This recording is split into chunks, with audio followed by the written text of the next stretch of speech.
Praise the lord. దేవుని నామానికి మహిమ కలుగునుగాక. జూలై 7th ఈరోజు మనం నేర్చుకోవాల్సిన ఒక గొప్ప పాఠం. ఒక ఫోటో వైరల్ అవుతా వస్తుంది. గాంధీజీ 3 కోతులు ఉన్నాయని.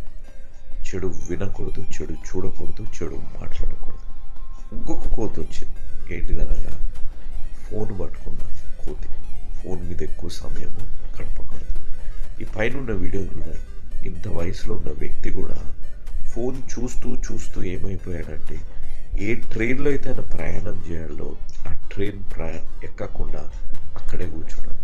ఆ ట్రైన్ కదిలిపోయి వెళ్ళేటప్పుడు ఆ ట్రైన్ ఎక్కుతూ పడిపోయాడు. ఈరోజు నా జీవితాల్లో కూడా మనము ఫోన్ మీద గడిపే అంత సమయం స్నేహితులతో గడపట్లేదు, కుటుంబంతో గడపట్లేదు, పిల్లలతో గడపట్లేదు, భార్యతోనూ భర్తతో గడపట్లేదు, అతి ముఖ్యంగా దేవుడితో కూడా మనం గడపట్లేదు. ఇంత దురదృష్టకరమైన పరిస్థితుల్లో మనం జీవిస్తున్నాం. ఎందుకు? ఆ ఫోన్ అనే దానికి ఒక వ్యసనంలాగా మనకి అలవాటైంది. నేను ఎప్పుడు అనుకుంటూ ఉంటాను, ఫోన్ ఫాస్టింగ్ చేయాలని కదా. ఉపవాసం, ఏ మతస్థులైనా ఉపవాసం చేస్తే వారంలో ఒక 3 రోజులన్నా 2 రోజులను ఫోన్ ఫాస్టింగ్ చేయాలి. అంటే ఆ రోజు అంతా ఫోన్ ముట్టుకోవద్దు, ముట్టుకున్న కేవలం ఫోన్ ఎత్తి పెట్టేసేయాలి ఏదైనా ఇంపార్టెంట్ కాల్ వస్తే, లేకపోతే మన చుట్టుముట్టున్న ఏదైనా ల్యాండ్లైన్లో ఉండి పెట్టి మాట్లాడాలనేది నా ఆలోచన.